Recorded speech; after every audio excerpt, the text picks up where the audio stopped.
14절에서 16절까지 말씀 우리 다 같이 읽습니다. 내가 아버지의 말씀을 그들에게 주었사오매 세상이 그들을 미워하였사오니 이는 내가 세상에 속하지 아니함 같이 그들도 세상에 속하지 아니함으로 인함이니이다. 내가 비옵는 것은 그들을 세상에서 데려가시기를 위함이 아니오 다만 악에 빠지지 않게 보존하시기를 원하니이다. 속하지 아니함 같이 속하지 아니하였사옵나이다. 아멘.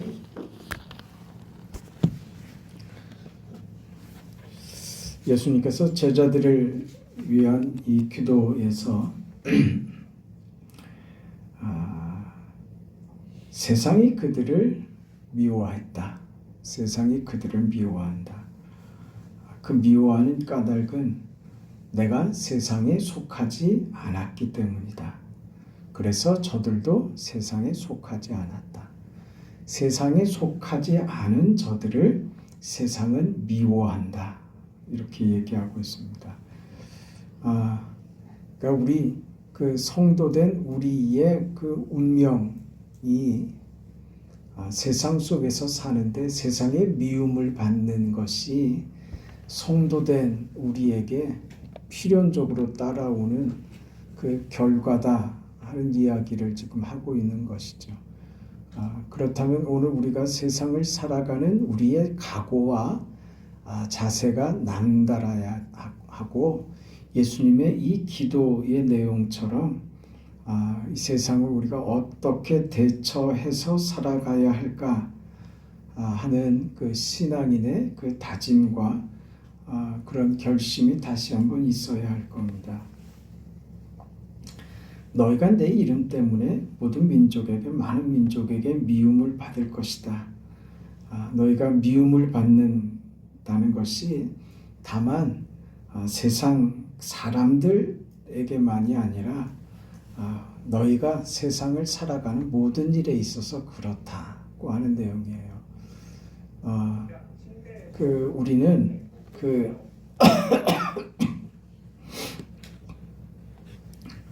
세상 속에 살면서 세상의 사람들에게뿐 아니라 세상적인 어떤 방법이나 살아가는 우리 방식에도 어떤 그 방해와 도전들과 어려움들을 겪는다 이런 말이죠.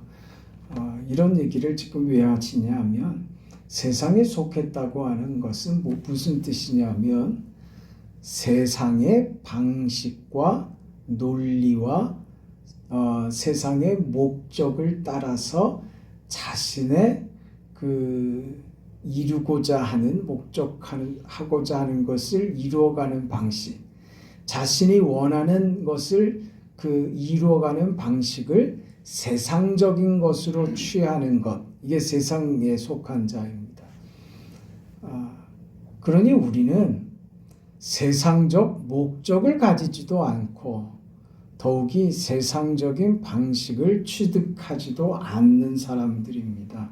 우리는 오히려 세상 속에서 승리하는 믿음의 승리자가 되기 위하여 도리어 세상적인 방식과 세상적인 방식과는 반대에 서 있는 믿음의 방식으로 말하자면 성경이 요구하시고 하나님께서 우리에게 기대하시는 방식, 하나님의 뜻이 이루어지는 방식, 하나님이 요구하신 방식, 사랑하고 희생하고 섬기고 용서하고 하늘의 소망을 품고 하나님의 뜻을 마음에 품는 이 방식으로 오히려 세상을 이기는 승리자가 되어야 하기 때문에 이게 어렵다는 거죠. 이게 어려운 겁니다. 그래서 세상으로부터 세상과 단지 어떤 경쟁하는 너는 네 방식대로 해보고 나는 내 방식대로 해보자고 하는 차원이 아니라 세상의 온갖 방해와 도전과 어려움을 직면하지 않을 수가 없는 방식이 믿음의 방식이라는 것이죠. 예수님께서는 세상적 방식을 가르치지 않으셨습니다. 세상의 목적 또한 가르치지 않으셨습니다.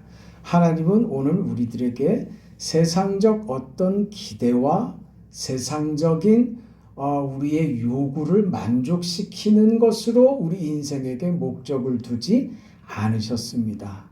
그리고 하나님께서 우리 안에 두신 오늘 우리 새벽에 나눈 말씀처럼 그 하나님이 주신 그 기쁨, 그리스도가 완성한 그 기쁨, 그 기쁨이 우리 안에 충만해지는 그 삶, 십자가를 통해서 충만해지는 기쁨, 이것은 세상의 것을 초월하는 것으로 얻게 되는 이 기쁨, 이 방식으로 말이죠. 이 방식으로 하나님은 그 세상 속에서 하나님의 뜻을 오늘 신자된 우리가 이루어 가기를 기대하고 그렇게 목적하셨다 그 말입니다. 그래서 우리는 세상 속에서 그 고난을 겪을 수밖에 없습니다. 세상의 미움을 받을 수 없습니다. 히브리서 11장식으로 얘기하면 우리는 세상에서 나그네요 외인들입니다. 우리의 목적지가 이 세상이 아니고 우리는 이 땅에 무엇을 세워놓고 이 땅에 무슨 소망을 두고 마음을 두고 살아가는 사람들이 아니기 때문입니다. 오히려 세상의 것들은 우리로 하여금 하나님께서 우리에게 허락하신 이 믿음의 길, 축복의 길, 영의 길을 가는데 방해가 될 뿐이죠. 우리가 이 길을 제대로 가지 못하게 하는 것이 세상이 우리를 괴롭히는 목적입니다. 그럼에도 불구하고 오늘 본문 15절에 보면 내가 비옵는 것은 저희를 세상에서 데려가시기를 위함이 아닙니다. 오직 악에 빠지지 않게 보존하시기를 위함입니다. 이 세상에서 구원받아 그저 천국 가는 것으로의 그것으로 하나님의 구원이 다 이루어진 게 아니라는 것이죠. 그것으로 하나님의 목적이 다 끝난 게 아니라는 것이죠. 이 세상이 분명히 목적지도 아니고 목표도 아니고 우리가 수중에 넣을 것이 아무것도 없음에도 불구하고 이 세상에 남아서 보내는 시간이 필요하다는 것이죠. 그 시간 동안 하나님께서 저들을 보존해 달라고 기도하는 거예요. 그게 주님의 기도입니다. 주께서 지금 하늘 보좌 우편에서 저와 여러분 위해서 기도하시는 내용이에요. 저들을 이 땅에서 보존해 달라고. 어떻게? 거룩하게. 이 땅에서 저들이 살아있는 이유를, 그 역할을, 저들이 자라나고 좋아져야 하는 저들의 목적과 저들이 만들어야 하는 저들의 영광을 저들이 놓치지 않도록 하나님께 기도하고 계시는 거죠. 이게 지금 오늘 예수님께서 제자들을 위하여 성부 하나님께 기도하고 있는 내용입니다. 오늘 본문 16절에 그래서 내가 세상에 속하지 아니함 같이 저희도 세상에 속하지 아니하였다라고 말씀하신 것을 우리가 명심해야 되고, 하나님께 속했기 때문에는 세상에 속하지 않고 하나님께 속했기 때문에 하나님께서 우리를 보존하여 주옵소서 하는 것도 우리가 마땅히 받아야 됩니다. 우리는 세상에 속하지 않았고 하나님께 속했으며, 하나님께 속했다는 것은 무엇이냐? 하나님께서 우리 인생을 보존하고 계시다. 네, 보존하고 계시다. 우리를 눈동자처럼 지키시는 하나님, 나를 붙들고 계시는 그 하나님이 계시다는 사실을 기억해야 됩니다. 성령께서 눈물로 탄식으로 우리를 위하여 기도하고 계신다는 사실 때문에 오늘 우리가 호흡할 수 있다고 하는 사실을, 이 우리를 괴롭히고 두렵게 만드는 세상 가운데서 우리가 믿음을 지키고 살아갈 수 있는 이유가 하나님께 있음을 기억해야 됩니다. 그래서 우리도 이렇게 기도해야 하는 것이죠. 뭐라고요? 하나님, 세상을 나의 목적으로, 나의 목표로 삼지 않겠습니다. 세상을 취하려고 애쓰지도 않겠습니다. 여기서 무엇을 쌓으려고 애쓰지 않겠습니다. 하나님께서 오늘 나를 이 땅에 이곳에 살게 하셨으니 이 땅에서 이곳에서 하나님이 나를 살게 하신 그 이유와 그 목적을 이 땅에서 이루어가는 정말 의미 있는 인생을 오늘도 한 걸음 한 걸음 걸어갈 수 있도록 내 인생을 축복해 주세요. 내 인생을 붙들어 주세요. 그게 오늘 우리의 기도가 되어야 할 것입니다.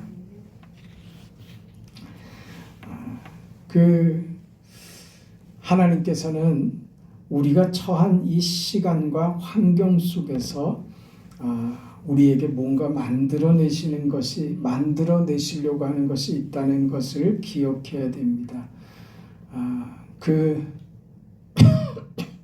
세상이 우리의 목적이 아니지만 이 세상을 살아가는 이유가 있는 것입니다. 그래서 우리는 이 땅에서 제대로 잘 살기 위해서 하나님의 목적에 맞는 정말 명예로운 인생을, 의미 있고 가치 있는 인생을 살기 위해서 하나님께 기도해야 하고 하나님께 능력과 지혜를 구해야 할 것입니다. 이런 우리 신앙의 원리들을 분명히 잡고 있어야 우리가 사는 이 현실을 살아낼 수 있습니다. 이게 무너지면 우리는 불행해질 수밖에 없습니다. 원망하고 불평할 것밖에 없죠. 속상하고 짜증나는 일밖에 없죠. 뭐 하나 마음에 드는 일이 없는 그런 현실을 우리는 살 수밖에 없습니다.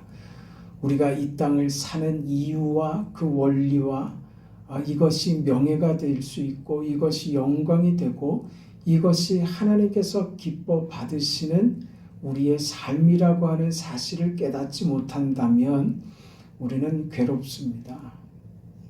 의미 없는 인생이고 답답하고 비참한 인생이 될 수밖에 없습니다. 여러분 뭐라 그랬습니까? 예수님께서 저들이 내 영광이 되었습니다. 무엇이요? 나를 믿는다는 것 말입니다. 하나님께서 나를 보내신 것과 내가 아버지의 뜻을 이루어 일을 한다는 것을 저들이 믿게 됐다, 알게 됐다. 이것으로 내가 영광을 받았고 이것이 나의 기쁨이 됩니다. 라고 하지 않았어요? 여러분, 우리가 하나님 앞에 올려드리는 가장 큰 영광과 하나님이 우리를 통해 가장 기뻐 받으시는 것은 우리가 하나님을 믿고 하나님을 아는 거예요. 네? 하나님 앞에 그 삼시세끼 해다 바치고 정성을 바치고 그래서 그 정성 때문에 하나님이 감복하고 감화하고 그런 식으로 우리 신앙이 되면 그러면 정말 어려워져요. 그런 거 아닙니다. 모든 것이 다 하나님께로부터 왔습니다. 다 하나님께로부터 왔어요. 하나님께서 우리에게 기대하시는 건 뭐예요? 하나님 감사합니다 하는 거예요. 그게 뭡니까? 내 인생의 주권과 내 인생의 존재와 내 인생의 목적과 내 인생의 결과가 오직 하나님 손에 있으며 인자하신 하나님, 의로우신 그 하나님께서 이 죄인을 사랑하시고 용서하셔서 그 용서받지 못할 이 죄인이 하나님의 은혜로 용서함을 받았고 저 천국에 가기까지 이 구원이 바뀔 수 없다는 이 놀라운 사실 앞에 그저 이 죄인은 하나님 앞에 감사할 것밖에 없습니다. 그거 하나님이 기뻐 받으시는 거예요. 뭐 그리 어렵다고 말해요. 뭘 하나님이 그러면 가장 마음 아파하시고 견디기 어려워하시겠어요? 나를 드러내는 거죠. 내가 뭘 이렇게 해서 하나님 감화와 감복을 받으소서. 나의 정성을 받으셔서 하나님 제발 감동하시고 내가 피곤하지 않고 고민하지 않고도 살아갈 수 있게끔 내 인생에 복을 쏟아 부어주세요. 그거 하나님이 가장 싫어하신다니까요. 그게 율법주의라니까요. 내가 스스로 내 의를 만드는 거예요. 그쪽으로 가면 우리는 하나님에 대해서 단단히 오해하는 것이고 우리가 받은 신앙이 무엇인지 단단히 착각하는 거예요. 여러분, 우리 열심과 헌신과 하나님을 향한 우리의 감사와 하나님을 향한 우리의 모든 것들, 주 앞에 드리는 우리의 모든 열심들, 기도의 열심과 하나님을 향하여 우리가 드리는 예배와 우리의 모든 것들, 헌금과 전도하고 살아가는 신앙의 모든 삶은요, 결과적으로 그렇게 하는 거예요. 그걸 원인으로 하나님께 들이밀자고 하는 게 아니라, 조건으로 하나님께 들이밀자고 하는 게 아니라고요. 결과적으로 감사해서, 받은 은혜가 감사해서 고마워서 하나님이 이 인생을 어떻게 하면 더 복되고 의미 있고 가치 있고 명예롭게 살 수 있을까요? 어떻게 사는 것이 하나님이 기뻐하는 인생일까요? 왜 하나님 저를 바로 천국으로 데리고 가지 않으시고 이 땅에 이 산골짜기에 저를 이곳에 살게 하시고 이 산골에 이 시골 교회에 나를 이곳에 예배케 하시고 이곳에서 신앙생활하게 하시고 이곳에서 뭘 보잘것이 뭐가 있다고 내가 할 만한 무슨 일이 있고 이곳에서 뭘 대단한 뭐가 일어날 것이라고 하나님 저를 이곳에 보내셔서 이곳에서 예배하고 공동체 속에서 함께 기도하며 하나님을 섬기도록 하셨습니까? 이 골짜기에서 내가 정말 이 사라져가는 아무것도 아닌 것 같은 먼지 같은 인생을 살아가는 내게도 하나님 무슨 의미가 있습니까? 우린 그렇게 질문하지 않을 수가 없다고. 그런 인생들 아닙니까? 야, 참 인생 별거 없다. 참 허망하다. 그게 여러분의 고백입니까? 살고 보니 별거 없더라. 인생 별거 없더라. 대충 살아라. 네 원하는 대로 마음껏 살아라. 하고 싶은 거 마음껏대로 하며 살아라. 그걸 어른이라고 요즘 젊은이들한테 그딴 소리들을 하는 사람들이 있다. 그건 정신 나간 것. 그래, 나이 먹고, 네? 우리가 믿음으로 30년을 살고 40년을 살고 50년을 살고 믿음을 가지고 평생을 살았는데 그래 자녀들에게 할 말이 고작 그거밖에 없습니까? 살아보니 별거 없더라. 그건 어떻게 합니까? 정말 별것 없는 인생입니까? 여러분 죽지 못해 삽니까? 정말 아무것도 아닌 인생입니까? 우리가 받은 인생이 별것 아니고 아무것도 아니고 가치 없는 그런 인생입니까? 네? 그저 내가 하루 종일 하는 일이라고 밥하고 설거지하고 청소하고 그게 내가 하는 일의 다인데 여기서 목사님 여기에 무슨 대단한 일이 있다고 사실 그렇지 않습니까? 뭘 대단합니까 인생이? 그렇지 않다니까요. 그 인생의 예수를 담으라고요.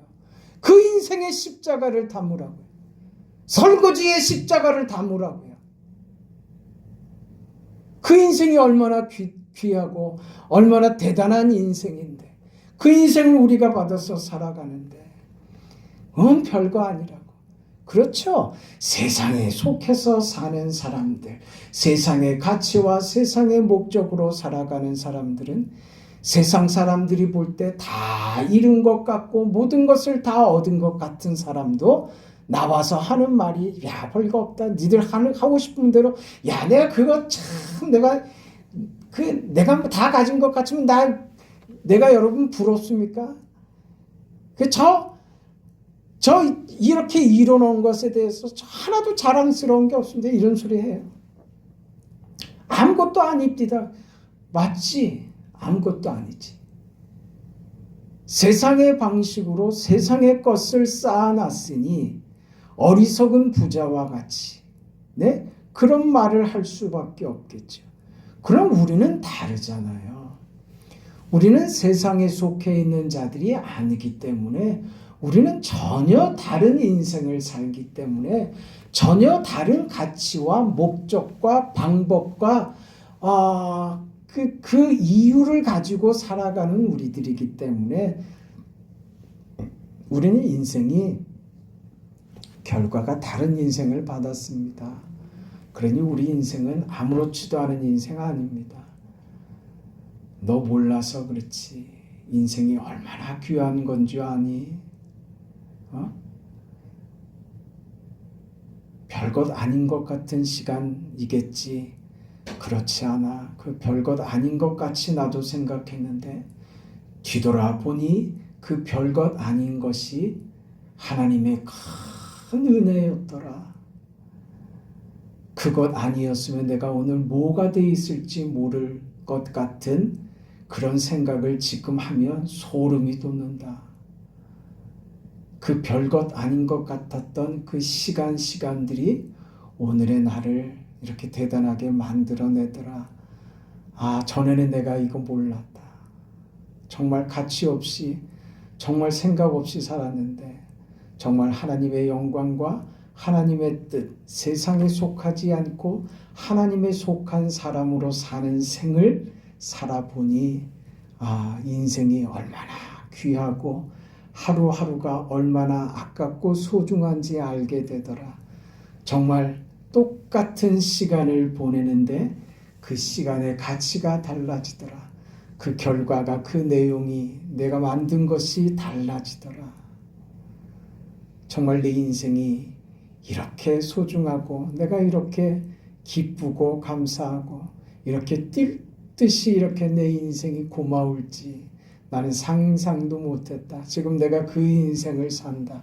그 고백으로 나아가야 되지 않겠어요? 그렇죠? 그 길로 가야 합니다. 그 베드로전서 1장에 가보면 3절부터 이런 내용이 있습니다. 찬송하리로다 우리 주 예수 그리스도의 아버지 하나님이 그 많으신 긍휼대로 예수 그리스도의 죽은 자 가운데서 부활하심으로 말미암아 우리를 거듭나게 하사 산 소망이 있게 하시고 썩지 않고 더럽지 않고 쇠하지 아니하는 기업을 있게 하시나니 곧 너희를 위하여 하늘에 간직하신 것이라. 너희가 말세에 나타내기로 예비하신 구원을 얻기 위하여 믿음으로 말미암아 하나님의 능력으로 보호하심을 입었나니 그러므로 너희가 이제 여러 가지 시험을 인하여 잠깐 근심하게 되지 않을 수 없었으나 오히려 크게 기뻐하도다. 너희 믿음의 시련이 불로 연단하여도 없어질 금보다 더 귀하여 예수 그리스도에 나타나실 때에 칭찬과 영광과 존귀를 얻게 하려 함이라. 네. 이 우리 인생이 나타낼 결과들입니다. 우리 인생이 별것 아닌 것, 그저 그런 것으로 하나님이 그렇게 구원하신 것 아니라고요. 하나님이 우리 인생에게 펼치신 것이, 우리 인생에게 제공하신 것이 별것 아닌 것 아니라고요. 하나님이 하신 일인데 어떻게 대충이겠어요? 어떻게 아무것도 아닌 것일 수 있겠습니까? 우리의 구원은 아직 미완성입니다. 이것은 계속 말씀드립니다. 신분적 구원으로서는 이미 완료되었지요. 그러나 신분에 걸맞는 자격을 갖추는 데 있어서는 우리가 애쓰고 노력해야 되는 거예요. 이것을 그 과거에 우리 뭡니까? 우리 기독교 신앙이 처음 올 때는 우리 그 민족적으로 굉장히 어렵지 않았어요? 민족적으로 굉장히 고통스러운 시절이었기 때문에 모두들 그 탈현세예요. 이 지옥 같은 세상을 벗어나고 싶은 게 1차적인 소원이고 욕망이었단 말이에요. 그래서 1차적으로 그 받아들였던 복음의 내용이 뭐였냐면 예수 천당이에요. 예수 믿고 천당 가는 거예요. 그걸로 좋겠어요. 그거 하나로 생명 걸었어요. 그래서 이 땅에서 그냥 난 죽으면 천국 간다. 이거 하나 붙들고 그저 그냥 그 일제강점기를 그렇게 버티고 6.25 동란을 그렇게 버텨내고 그 어려운 그 경제적 위기와 그 어려운 시대를 그렇게 버텨내고 살아왔습니다. 이 신앙은 사실은 좀 가난하죠. 그렇죠? 구원이 계속 말씀드리는 것처럼 구원이 이렇게 단순하지만은 않기 때문에 그래요. 그러니 이 예수 천당 하는 그 문제만 가지고 어떤 어려움들이 생깁니다. 이때 이 자리를 교묘하게 파고 들어온 것이 이게 구원파라는 거죠. 그럼 뭐 했습니까? 너 예수 믿냐? 이렇게 묻죠. 예수 믿으니까 여기 왔죠. 그러죠. 그럼 넌 죄인이냐 의인이냐 이렇게 묻죠. 그럼 여러분 뭐라고 대답하겠습니까? 죄인입니까? 의인입니까? 뭐라고 대답하겠어요? 이렇게 질문을 한 거예요. 그러니까 여러분 그 사탄은요 간사합니다. 아주 교묘합니다. 사실 여러분 의인이라고 해도 맞고 죄인이라고 해도 맞아요. 의인이라고 하는 것은 신분적으로 이미 우리는 의롭다함을 받은 거죠. 그렇죠? 우린 죄와 상관없는 사람들이 됐습니다. 그러나 신분적으로는 그렇지만 실제적으로 우리가 자격을 따진다 그러면 죄인입니까? 의인입니까? 죄인이죠. 사도 바울도 그러지 않았습니까? 사도 바울 뭐라 그랬어요? 죄인 중에 내가 괴수로다 그래요. 그러면 사도 바울은 어디 지옥 갔습니까? 천국 가겠습니까? 괴수인데 지옥 가야지. 그러니까 이 교묘한 논리로 들어온 거예요. 우리는 의인 되었습니다. 예수 그리스도의 보혈의 은혜로 이미 신분상으로 자격상으로 의인이 되었죠. 그러나 그 신분에 걸맞는 자격으로는 우리는 여전히 죄 가운데 있습니다. 세상 살면서 바울이 고백하고 그렇게 괴로워했던 것처럼 난 죄인 중에 괴수입니다 하는 고백을 우리가 여전히 안 할 수가 없지요. 그러나 그 죄도 이미 다 용서하셨습니다. 구원이 하나님의 손에 있다고 하는 것이 그런 의미입니다.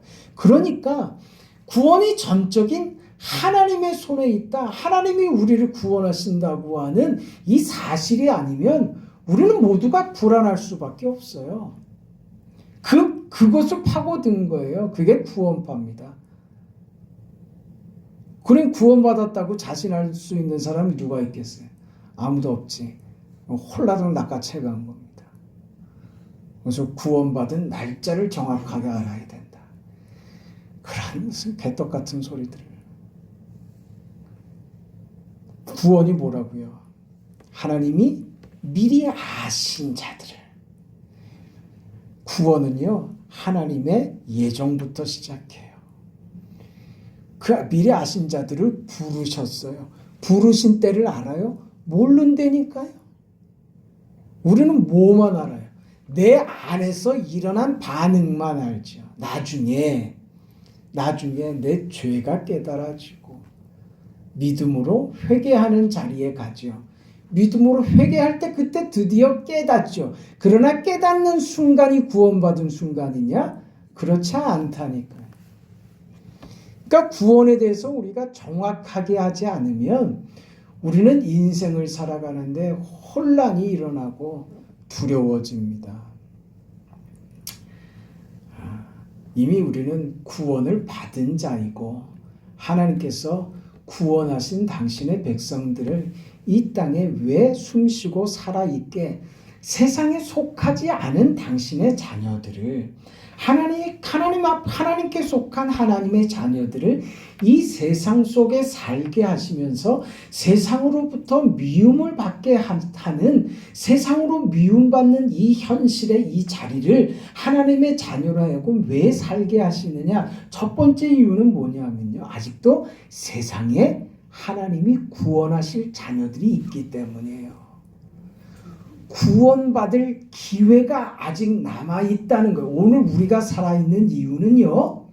나를 통해서 내가 전하는 복음을 통해서 구원받아야 할 자가 아직 남아있기 때문에 내가 살아있습니다. 라고 이해하는 게 첫 번째예요. 아시겠어요? 하나님이 뭐 선택하시면 하나님이 알아서 구원하시겠지. 뭐. 내가 뭐 거기에. 그거는 하나님을 알고 믿음을 가지고 있다고 하지만 하나님의 마음은 전혀 모르는 거예요. 우리의 마음은 그렇게 가져야 되는 거예요.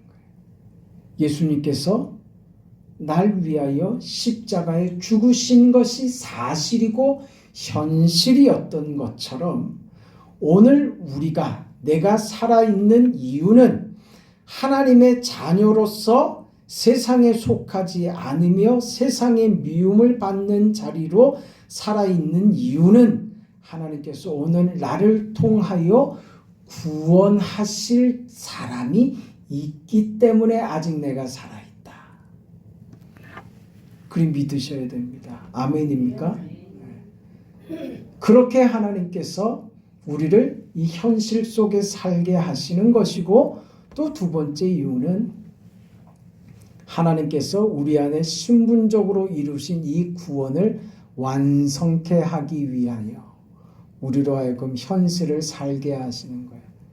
그렇다면 여러분, 오늘 우리 방금 읽은 이 말씀대로 베드로전서 3장 7절에 나온 말씀처럼 칭찬과 존귀와 영광의 자리까지 가야 하는 거예요.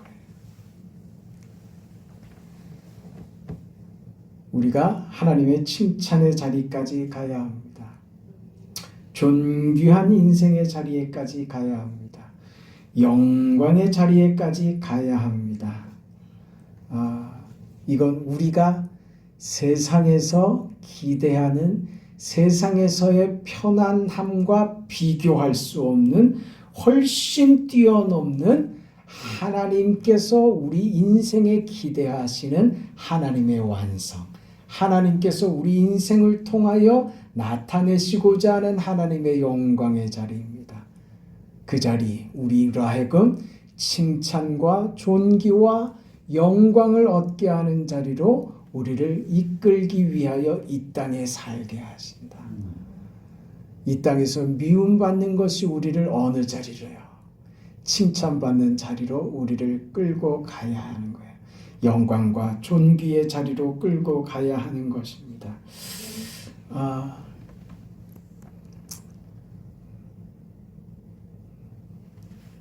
사도 바울은 그가 마땅히 그 사도로서 대우받고 사도로서 마땅하게 그가 요구할 수 있는 그 권리들이 있었습니다. 그러나 믿음 없는 자들의 여러 가지 불신앙적이고 오해 섞인 말들이 나오자 사도 바울은 스스로 자원해서 오해받을 모든 상황을 자신의 생애에서 제거해 버립니다. 그리고 스스로 자비량하면서 선교를 하죠. 그럼 자비량이 성경적이다 그렇게 말하면 안 되는, 그게 아니라 우리 모두에게 지금 적용되는 말이에요. 뭐예요? 그는 자기 인생, 하나님께로부터 받은 자기 인생, 그가 받은 것은 사도의 생애였고 오늘 우리가 받은 성도로서 내가 받은 내 인생의 걸음은 사도 바울과 전혀 다를 게 없는 거야. 그러니까 바울이 사도로서의 일을 하기 위해서가 먼저가 아니라 자기 자신이 하나님의 자녀된 위치와 그 자리에서 그 인생을 살아내고 싶은 거예요. 그 목적이. 그게 뭐냐? 자신이 취할 모든 권리를 포기하면서까지 하나님의 기쁨과 하나님의 영광과 하나님의 찬송이 되고 싶었던 거예요. 영광과 존귀와 찬송이 되고 싶었던 거예요. 그래서 그는 그 목적을 위하여 자신의 모든 것을 포기할 줄 알았어요. 그게 바울이었어요. 이 인생이 우리한테 뭘 가르치는지 여러분 기억하세요. 뭘 위해 사냐 이거죠. 우리는 무엇을 위해 사느냐, 내 인생의 목적이 어디가 있느냐 이거예요. 내 생애를 통해서 하나님께 찬송과 존귀와 영광이 되는 그 자리에 올라가는 것이 내 인생의 목적이라면 그것을 방해하는 그 어떤 것도 나는 허용하지 않겠습니다. 나는 거부하겠습니다. 그 어떤 호의도 거부하겠습니다. 그것에 어떤 것도 방해되는 것이 있다고 하면 하나님, 나는 그건 누리는 것을 나는 포기하겠습니다. 왜? 찬송과 영광과 존귀의 자리가 비교할 수 없이 크기 때문에 그렇습니다. 그래서 어느 자리까지 가요? 죽는 자리까지 가잖아요. 이게 오늘 우리들에게 없는 거란 말이에요. 우리들에게 없는 거예요. 우리가 지식적으로는 알고 이제 뭐가 뭔지는 알겠는데 그것을 구체적으로 이렇게 실행해 내겠다고 하는 그런 목적과 결심과 다짐과 그런 삶이 부족하다는 거예요. 그게 있어야지 되는 거예요. 그 결심하는 거예요. 하나님, 내 이렇게 살겠습니다. 이렇게 살겠습니다. 그 목적을 가지고. 이거는요,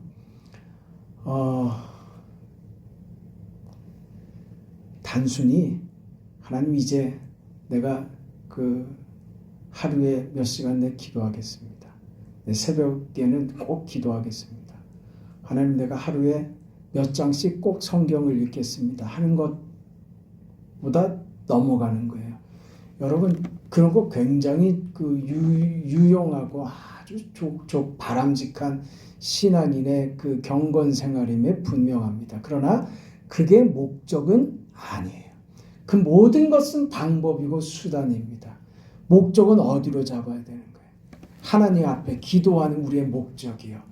하나님, 제발 내 인생에 하나님의 존귀하심과 하나님의 영광과 하나님의 찬양이 되는, 하나님의 기쁨이 되는 그 인생에 걸음을 걷고 싶습니다.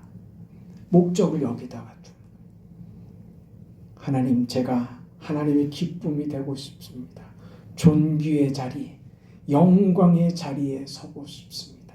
그 자리까지 가고 싶습니다. 하고 그 다음에 세부적으로 그리 해내기 위해서 하나님, 내가 이렇게 기도하고 말씀 생활도 이렇게 하고 예배 생활 이렇게 하기로 내가 결심합니다. 내 목숨 걸고 한번 해보고 싶습니다. 이 자리로 가는 거예요. 이게 부족하단 말이에요. 우리가 어디에 머뭅니까? 항상 방법에 머문다고요. 방법에. 예배 생활 하는 것, 기도한 것, 그것으로 무엇이 다 됐다고 생각하면 그건 착각이에요. 그거 아무것도 된 거 아닙니다.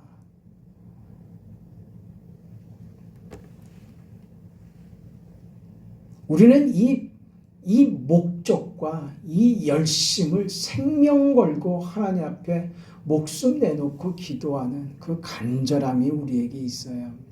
그것을 하나님께서 기대하고 계십니다. 왜냐하면 그것이 귀하기 때문에 그렇습니다. 하나님이 우리에게 주시는 것은 좋습니다. 반드시 좋고 그 결과는 언제나 우리에게 유익하며 우리를 상상할 수 없는 감동과 감격과 기쁨의 자리로 빼앗기지 않는 기쁨의 충만으로 우리를 인도하십니다. 그건 믿으면서도 우리가 안 하는 것은 목숨 걸지 않고 그렇게 해내려고 애를 쓰지 않는 것은 우리 자신의 문제겠죠. 우리는 다 그런 문제들을 모두가 다 안고 있습니다. 그러나 여러분 알고 있어야죠. 그렇게 하려고 애를 써야죠. 애를 써서 그 목적의 작은 한계부터라도 이루어 나가야죠. 그렇지 않습니까?